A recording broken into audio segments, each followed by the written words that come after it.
우리가 앞에서 지난주에 살펴봤는데요. 바울이 그 고린도 교회에 뭐라고 그러냐면 두 가지를 비교해서 말했습니다. 십자가의 도. 여기서 십자가의 도라고 보통 우리가 도를 길도자로 많이 쓰죠. 사실은 그래서 복음의 길이라고 많이 표현하는데 이 도라는 길이 사실은 좀 우리가 많이 쓰기는 합니다. 그러니까 이게 중국 복음의 길, 생명의 길, 우리가 이런 도를 얘기를 하면 쉽게 받아들여요. 동양 사람들은. 그래서 이렇게 보통 뭐 복음의 길 이렇게 많이 얘기를 하는데 여기서 십자가의 도로 번역을 했는데 사실은 조금 오해가 될 수 있는 소지가 있어요. 그래서 정확하게는 복음으로 이해하는 게 좋습니다. 우리가 십자가의 길이라기보다는 사실은 정확하게는 복음으로 이해하는 것이 훨씬 더 본문의 뜻하고는 맞습니다. 그렇지만 이제 우리가 일상적으로 이 도라는 개념을 알고 있기 때문에 어떤 여러 가지 새로운 구원에 이르는 길, 뭐 이렇게 우리가 이해를 하고 있기 때문에 많이 이상하진 않지만 조금 오해 소지가 있기 때문에 정확한 거는 도라는 표현보다는 복음이라는 표현이 더 맞아요. 어쨌든요, 바울이 두 가지를 비교하고 있습니다. 뭐라고요? 구원의 길로 하나님이 뭐를 선택하지 않고, 하나님 뭐를 선택하지 않고요?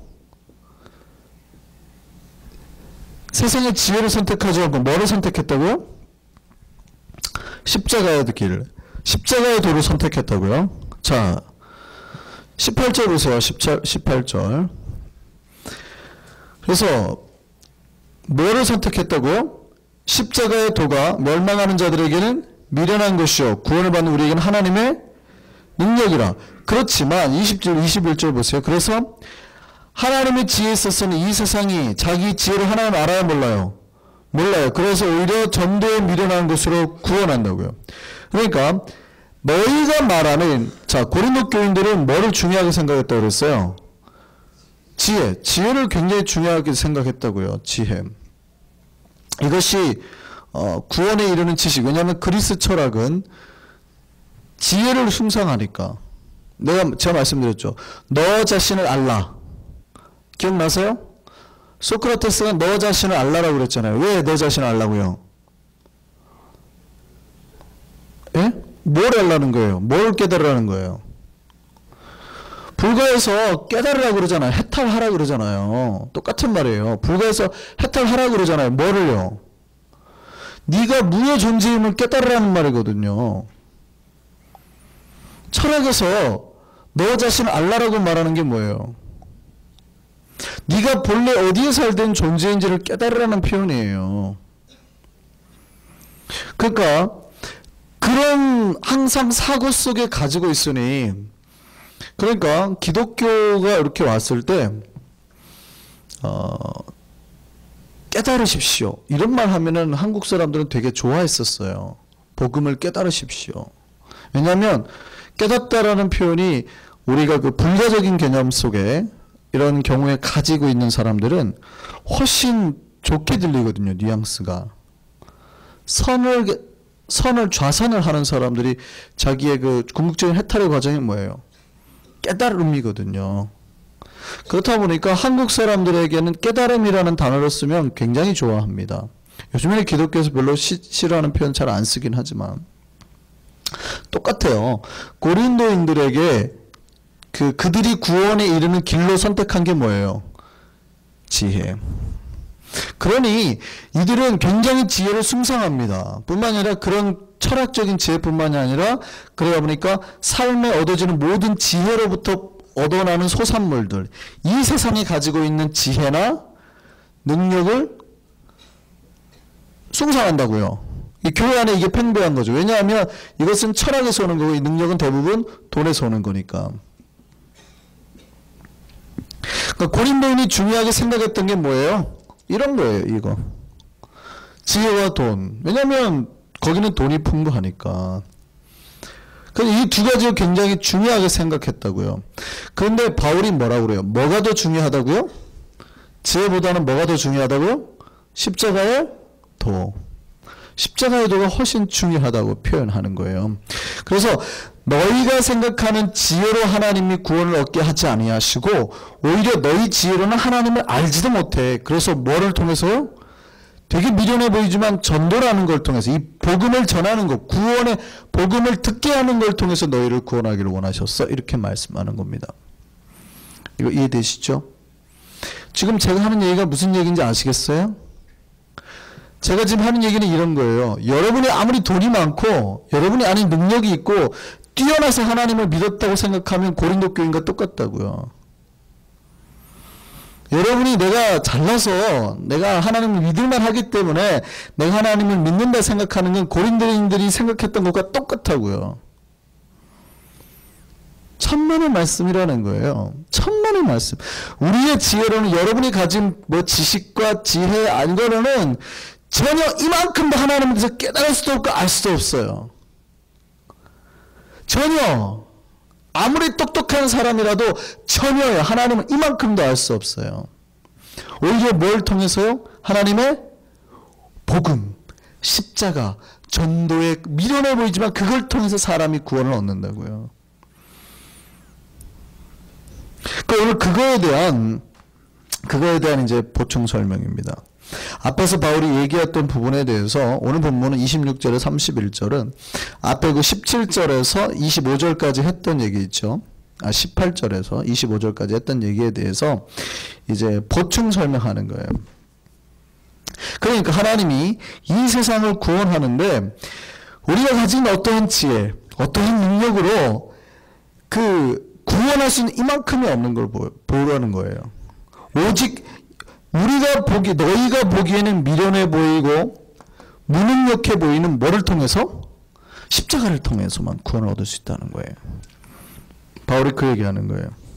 그래서 예를 들었는데 뭐를 들었냐면 교회 구성원들의 예를 드는 거예요. 교회 구성원들의 예를 드는데 너희들을 보라는 거죠. 형제들아 26절 보세요. 너희를 보라. 너희가 그 예지 않냐 그 얘기예요. 너희를 보라. 뭐냐면 자 육체를 따라서 너희가 실제 세상에서 지혜로운 자 그럼 많어 적어 그 물어보는 거예요. 사실 고린도 교회에는 소수의 아주 극소수의 부자들이 있었습니다. 그리고 나머지는 대다수는 가난했던 사람들이에요. 대부분 노예에서 이제 막 해방된 사람들이나 간의 수공업자들 아니면 영세상인들 대부분 교육을 많이 못 받은 사람들이에요. 또 아니면 연약한 사람들이나 천민 출신들이 많았습니다. 근데 이제 거기 외에 몇 명의 이제 부자들이 있었죠. 예를 들어서 뭐 아굴라나 브리스길라 같은 경우 몇 명의 소수의 부자들이 있었는데 그러니까 갈등이 벌어졌어요. 애찬식을 하고 성찬식을 하는데 보통 그때는 음식을 가지고 와서 지난주에 설명을 드렸죠. 가지고 와서 먹는데 부자들이니까 많이 가져오잖아요. 성찬하는데 부자들이니까 많이 먹는단 말이에요. 자기네들은 많이 준비했으니까. 근데 대부분의 가난한 사람들은 없어서 못 먹는 거예요. 그러니까 그들 중에서 가난해가지고 굶어 죽어가는 사람, 너희 중에 잠자는 자도 적지 않다 이렇게 말하잖아요. 그러니까 잠자는 자가 적지 않다는 건 죽는 자가 적지 않다는 뜻이에요. 그러니까 심지어 너희 중에 굶어 죽는 자가 있는데 한쪽에서는 배불러 하고 있다고요. 이게 교회 모습으로 맞겠느냐고 질문하는 거예요. 너희는 성스럽다고 성찬을 하는데 너희는 배가 불러가지고 막 행복해하고 그리스도의 뭐 만찬이 어쩌고 피를 어쩌고 뭐 이렇게 하면서 좋아하지만 정작 너희 같은 교회 내에서 죽어가는 사람이 있는데 그 성찬이나 그 애찬을 받으시겠냐고요. 그 얘기하는 거예요, 바울이. 그러니까 대부분의 고린도 교회에 있었던 사람들은 소수의 부자와 함께 대다수의 누가 있어요? 가난한 사람들. 근데 놀랍게도 하나님이 누구를 택하셨어요? 세상에는 부자들도 많고 잘난 사람도 많은데 누구를 택하셨다고요? 미련한 니네를 택했다는 거예요. 사실은. 27절 보세요. 근데 하나님께서 뭘 택하여서요? 세상에 뭘 택하여서요? 미련한 자들을 택하여서. 미련한 것들을 택하여서 누구를 부끄럽게 하고 지혜 있는 자들을 부끄럽게 하고 세상에 누구를 통하여서 약한 자를 통하여서 누구를 부끄럽게 하고 강한 자를 부끄럽게 하고 이겁니다. 이게 이제 복음을 설명해내는 거예요. 너희가 보기에는 이게 미련해 보이고 이게 좋아 보이지. 십자가에는 예수가 그냥 무기력하게 죽은 것 같지.